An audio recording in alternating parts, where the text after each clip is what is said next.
Oke, baik ya adik-adik sekalian. Bismillahirrahmanirrahim. Assalamualaikum warahmatullahi wabarakatuh.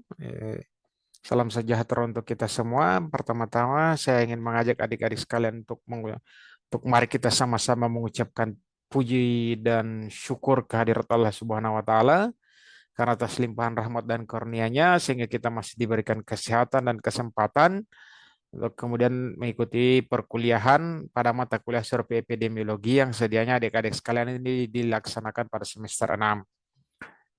Nah, adik-adik sekalian, selanjutnya tak lupa pula kita mengirimkan salawat dan salam kepada Nabiullah junjungan kita, Nabi Muhammad Sallallahu Alaihi Wasallam, karena atas perjuangan beliaulah sehingga kita bisa berada di alam yang terang benderang seperti saat ini. Nah, adik-adik sekalian, pada pertemuan kali ini saya hanya ingin membahas terkait bagaimana pelaksanaan pembelajaran survei epidemiologi selama satu semester ke depan.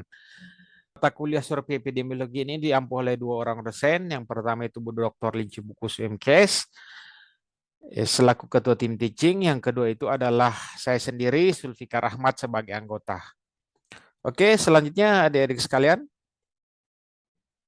pada minggu pertama pelaksanaan perkuliahan mata kuliah survei epidemiologi ini, kemampuan akhir yang diharapkan itu adik-adik sekalian itu mampu memahami isi mata kuliah survei epidemiologi. Jadi bahan kajiannya itu hanya sekitar pengantar perkuliahan, penyampaian RPS, pembentukan kelompok belajar, dan pembagian tugas. Bentuk pembelajarannya bagaimana? Apakah dilaksanakan secara luring atau daring? Nah, pembelajarannya dilaksanakan secara daring. Pada minggu kedua, kemampuan akhir yang diharapkan itu adalah mahasiswa mampu menjelaskan konsep dasar survei epidemiologi. Bahan kajiannya adalah konsep dasar survei epidemiologi dan dilaksanakan secara daring. Bentuk pembelajarannya seperti apa? Yang pertama menggunakan flip classroom method, yang kedua menonton video. Linknya akan saya berikan. Nah, tugasnya seperti apa? Menentukan tema atau masalah kesehatan dan variabel survei akan dibuat rancangan survei epidemiologi ke depannya. Jadi adik sekalian nanti pada pertemuan-pertemuan berikutnya akan ditugaskan untuk membuat suatu rancangan mini riset survei epidemiologi. Nah, kemudian tugas selanjutnya adalah mengupload di Siat adik-adik sekalian. Pada minggu ketiga, kemampuan yang akhir yang diharapkan oleh adik-adik sekalian mata kuliah ini, adik-adik sekalian diharapkan mampu menjelaskan filosofi inferensi dalam survei epidemiologi.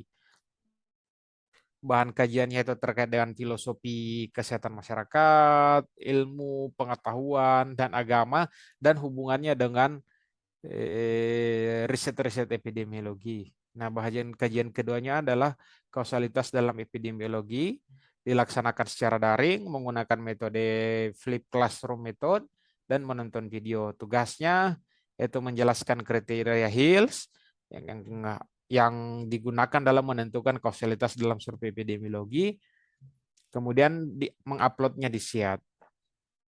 Pada minggu keempat, adik-adik sekalian diharapkan mampu untuk menganalisis struktur riset yang digunakan dalam survei epidemiologi.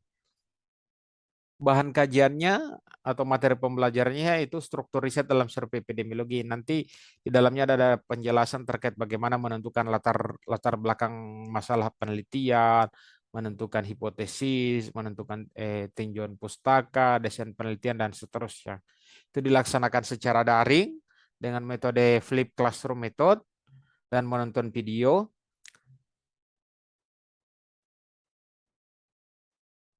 Selanjutnya pada minggu ke-5, 6, dan 7, kemampuan akhir yang diharapkan oleh dimiliki oleh adik-adik sekalian yaitu adalah mampu menelaah desain studi dalam survei epidemiologi. Bahan kajiannya adalah desain survei epidemiologi deskriptif dan analitik, dilaksanakan secara luring. Jadi dilaksanakan melalui perkuliahan langsung. Nah, minggu ke-8 itu adalah ujian tengah semester.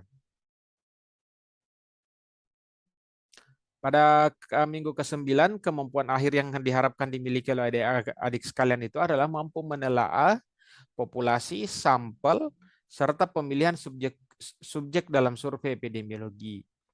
Jadi bahan kajiannya adalah terkait dengan populasi dan sampel, teknik pengambilan sampel, menentukan besar sampel yang biasa digunakan dalam survei epidemiologi. Dilaksanakan secara luring dengan direct learning method. Pada minggu ke-10, adik-adik sekalian diharapkan mampu memiliki kemampuan akhir itu mampu menganalisis pengumpulan data epidemiologi, validitas dan reliabilitas instrumen yang digunakan dalam survei epidemiologi. Bahan kajiannya yaitu pengumpulan data, validitas dan reliabilitas kuesioner atau instrumen yang digunakan. Dilaksanakan secara luring dengan metode direct learning method. Pada minggu ke-11 dan minggu ke-12, kemampuan yang diharapkan dimiliki oleh adik-adik sekalian yaitu mampu melakukan analisis data epidemiologi.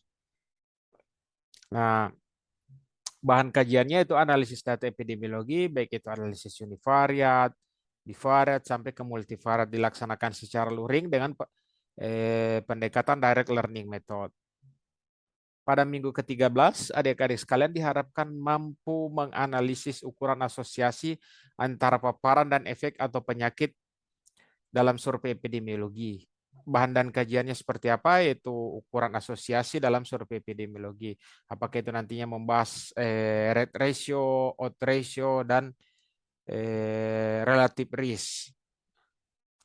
Nanti semua akan dibahas pada minggu ke-13. Dengan bentuk pembelajarannya dilaksanakan secara luring dengan direct learning method.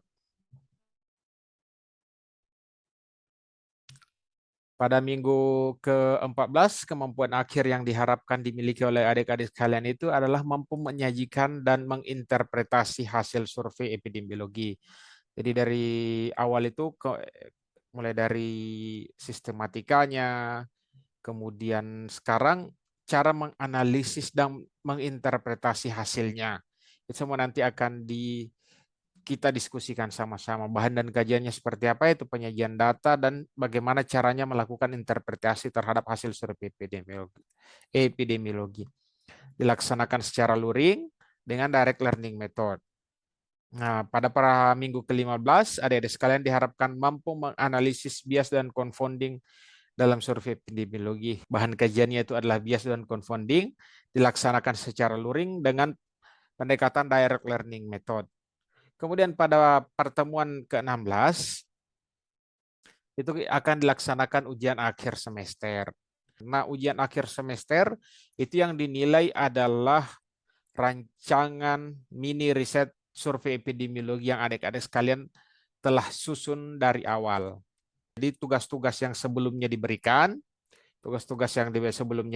itu kemudian disusun secara sistematis, kemudian membentuk suatu rancangan mini riset. Nah, itulah yang akan dinilai sebagai nilai ujian akhir semester adik-adik sekalian pada mata kuliah survei epidemiologi.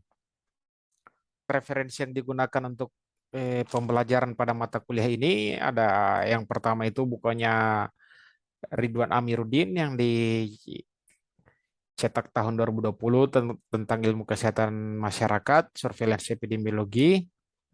Kemudian bukunya Sugiono tahun 2021 tentang metode penelitian kuantitatif, kualitatif. Yang ketiga itu Weraman 2010 Dasar Surveillance Kesehatan Masyarakat. Yang keempat Sutriawan 2019 tentang metode penelitian kedokteran dan kesehatan.